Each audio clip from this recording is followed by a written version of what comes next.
Hello friends, welcome back to Belle's Library. I'm Heather, and today we need to get rid of some books. So this is basically going to be a try a chapter tag in which I'm going to try some books out that are on my shelves that I'm interested in reading, but like, am I actually going to get to them? I don't know, and I need to unhaul some books. If you haven't heard already, I am moving across country. I live in California. We're moving to Tennessee. Like, we're literally going all the way across in a month and a half. And I have a lot of books, and they're not easy to move, and we don't have a lot of space. We're taking 2 cars and what will fit in them, and that is it. So, I need to really start moving through and unhauling some books here. And so I picked out some books that I'm kind of been like on the fence about whether I think I'm going to enjoy them or not. And so we're going to read the first chapter and see if there's something that I really do want to try and read, or if maybe it is time to just unhaul them and make a little bit more space because I don't have very much of it at this point. So these are the books that we're going to be trying chapters in. So I'm only going to be trying the chapter in the first Hunger Games book, but I picked up this trilogy for pretty inexpensive because I feel like there was a little bit of research like a year ago. People were talking a lot about the Hunger Games with the newer book that came out from President Snow's perspective and stuff. And I was like, you know what? I've never read the series. I don't even know if I watched the last video. I think I did. I think I watched all the movies. But I was like, I'd love to go back and read the books and see, you know, what everybody loved about it. But now I'm like, am I actually going to go back and read these? Because I don't know if that I am. Watch the movies. I'm not sure that I'm going to. I am not feeling the dystopian vibes lately at all. And so I just don't know. So we're going to try the first chapter in there. So the other thing that I'm realizing that I don't super enjoy is like family drama type stuff. So I've got a little bit of kind of that stuff in here, and thrillers are kind of really, can be hit and miss. I can really love a thriller and I can really hate a thriller. So, I mean, I've got a little bit of that kind of stuff, but I also read Leanne Moriarty's The Husband's Secret, and I really didn't like it. So I'm a little hesitant to pick up another book by her, but I know this one's really popular and it's got like the TV show, and I don't even know what this is about. A murder, a tragic accident, or just parents behaving badly. What's indisputable is that someone is dead. Madeline is a force to be reckoned with. She's funny, biting, and passionate. She remembers everything and forgives no one. Celeste is the kind of beautiful woman. So basically it sounds like we're following a few different women. There's like a murder or something. But I feel like in The Husband's Secret, we were following like 3 or 4 women too. One of them, I was like, I don't even know why I'm reading from this perspective. I felt like she had nothing to do with the story. And even at the end, I was just like, what? That was stupid. I don't know. So I'm a little nervous, but I will give the first chapter a try and see what I think. And maybe she's grown in her writing and I will enjoy this one more. Another one, this one's actually rated really high. I feel like it was popular a while ago, but it's kind of that dystopian vibe, I think. The Darkest Minds by Alexandra Bracken. When Ruby woke up on her 10th birthday, something about her had changed. Something frightening enough to make her parents lock her in the garage and call the police. Something that got her sent to Thurmond, a brutal government rehabilitation camp. She might have survived the mysterious disease that had killed most of America's children, but she and the others have emerged with something far worse, frightening abilities that they could not control. So she basically survives this disease, but now she has abilities that she can't control. Now 16, Ruby is one of the dangerous ones. When the truth comes out, Ruby barely escapes Thurmond with her life. She's on the run, desperate to find the only safe haven left for kids like her, East River. So she escapes Thurmond, and she's headed to East River, which is supposed to be like a safe haven. She joins up with a group of kids. Liam is their brave leader. Liam is their brave leader, and he's falling hard for Ruby. But no matter how much she aches for him, Ruby can't risk getting close. Not after what happened to her parents. When they arrive at East River, nothing is as it seems, least of all its mysterious leader. But there are other forces at work, people who will stop at nothing to use Ruby in their fight against the government. Ruby will be faced with a terrible choice, one that may mean giving up her only chance at having a life worth living. I mean, it sounds kind of interesting, but I don't know if it's up my alley. Then we have Two Truths and a Lie. This one I actually won through a Goodreads giveaway. And this one is Newburyport, Massachusetts is the perfect place to live, especially in the summer. The beaches are gorgeous, the lobster rolls are the best you'll find in New England, and there's ice cream on every corner, and everyone who lives there is so welcoming. Two Truths and a Lie. It's only a game, or is it? Don't feel like that told me very much, but from what I remember, like this new mom, I think, moves to town with her daughter, and they have some secrets they're keeping, and then she like makes friends with somebody else, and I think that they have some secrets. What's the person running from that they moved here for? And I don't know. We'll read the first chapter. I'm just not super sure that sounds like kind of family drama thriller thing that I'm just not really interested in. Then we have The Good Daughter by Karen Slaughter. This one, I've just been hearing a lot lately that Karen Slaughter writes some really traumatic, gruesome scenes, and I don't know if I really want to read that. It might be a little too much for me. So, two girls are forced into the woods at gunpoint. One runs for her life, one is left behind.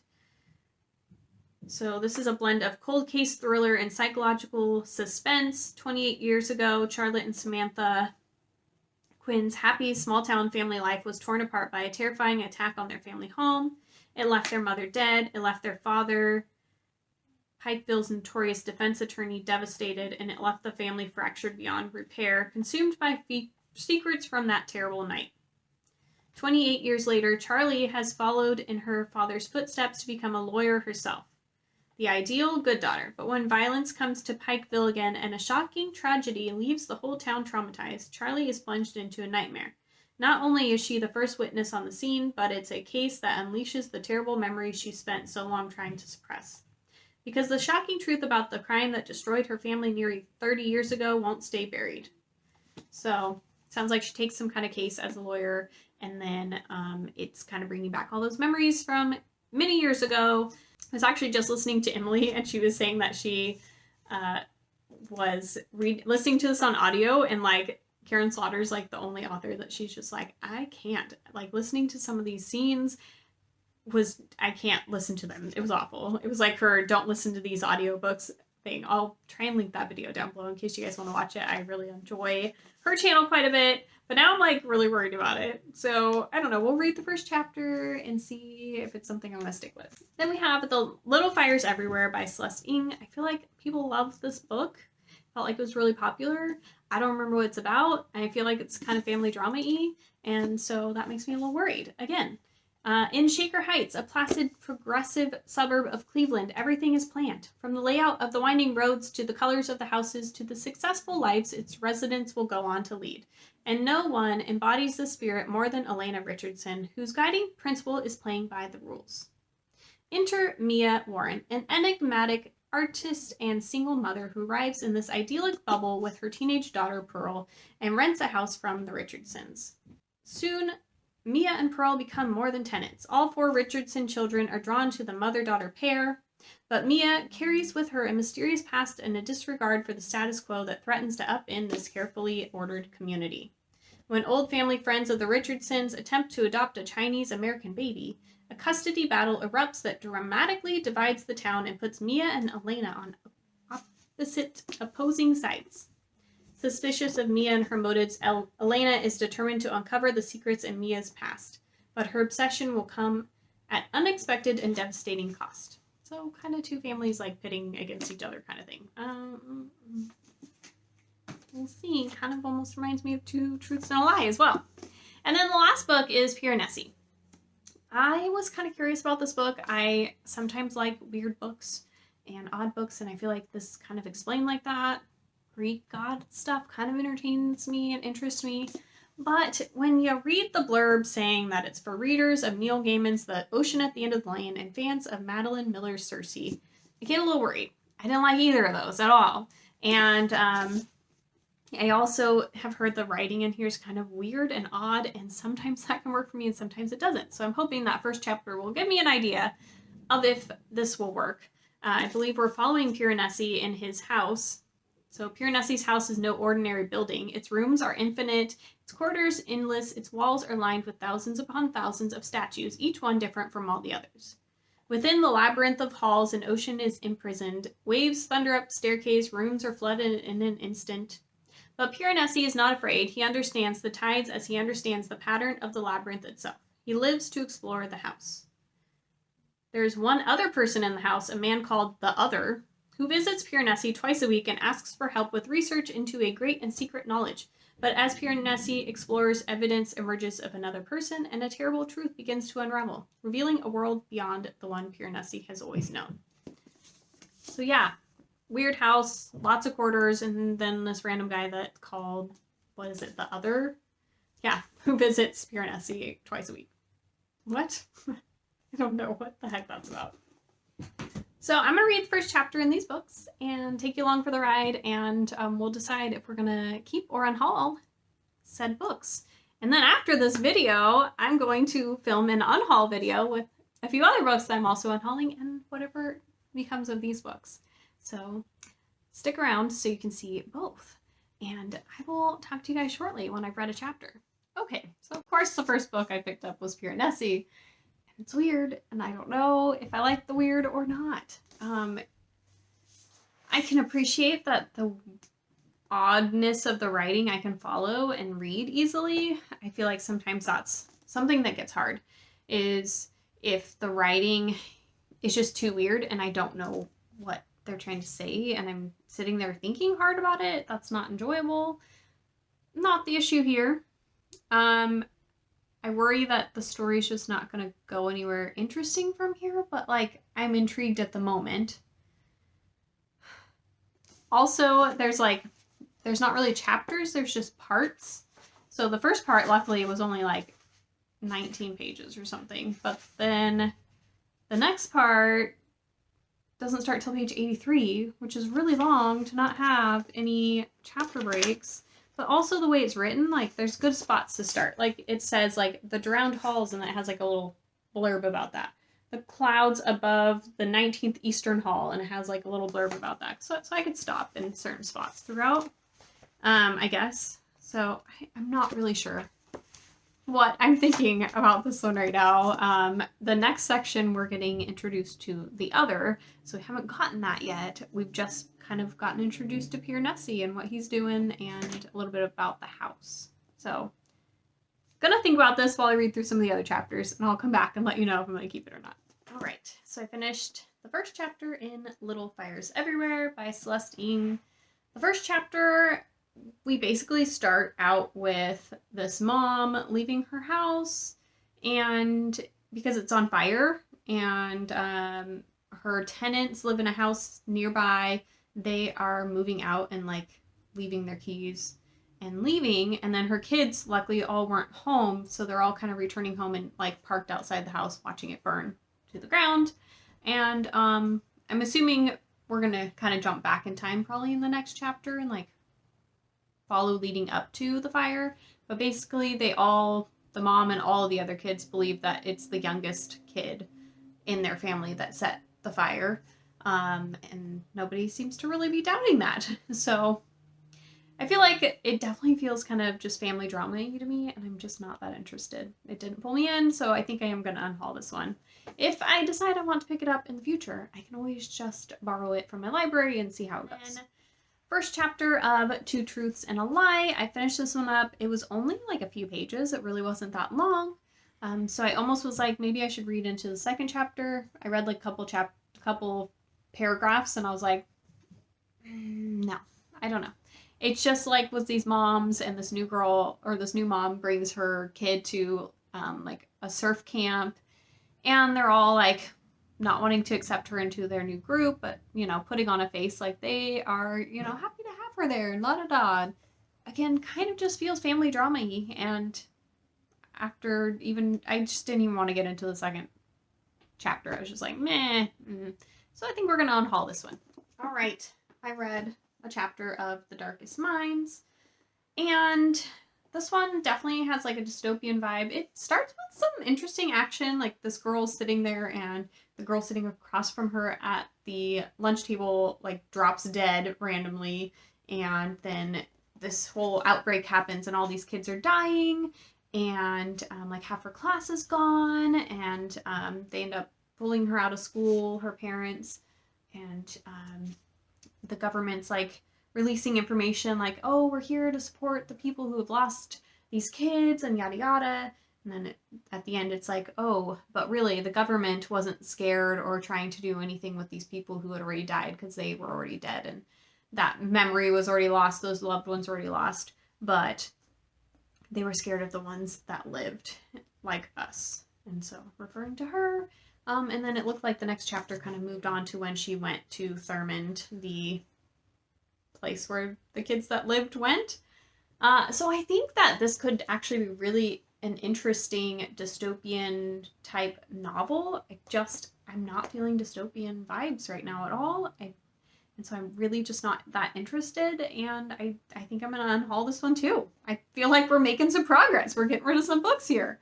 I think that all of these books definitely have potential to be good books for the right people, so don't get me wrong in that I'm telling you that you shouldn't pick them up either, because they're interesting first chapters. They're just not books that I'm interested in reading anymore, as I've learned more about my taste in reading. So, next book coming up in just a sec. All right. I just finished reading the first chapter of Big Little Lies. I feel like I'm feeling like this is just going in the same trajectory. We've got kind of this drama going on between a bunch of family moms and dads and stuff. So we're basically following this neighbor who lives across from a school and her perspective, but she's like watching the school. They're having like a trivia night for all the parents to go to earn some money, like fundraiser. And all of a sudden she hears this commotion and they're all like running outside, and she sees some of the dads fighting and the cops show up. And then it kind of goes into all these parents making a statement to a detective about how this all started or what's going on. And then like the last line says, okay, so the Detective Sergeant Adrian Quinlan says, "Let me be clear, this is not a circus, this is a murder investigation."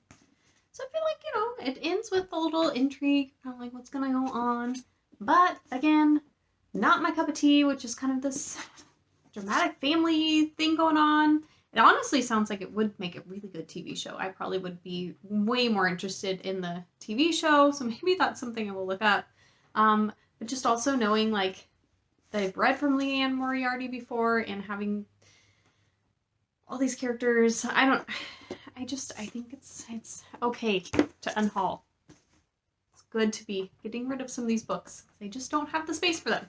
Okay, I read the first chapter of The Hunger Games, and I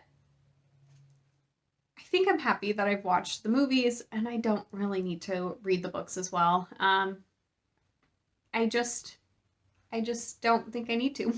I don't think it's going to entertain me enough to want to read through these. That hype that I was feeling last year about it has just kind of passed, and I think I'm okay with moving on from these as well. I'm doing pretty darn good with feeling comfortable unhauling these books, which is exciting. Got one last book to get through. Okay, well, it's been a few hours. I had to get an oil change before going to pick up my daughter from school, so I was like, I really just gotta run and go do that. And then we had a goodbye party because one of her friends is moving, so yeah, it's been a little bit, but I did finish, well, I did not finish the chapter for this. So there's like a section, they don't call it a prologue, but it's kind of like a prologue before the first chapter, and it's like 40 pages, and then the first chapter is like 15.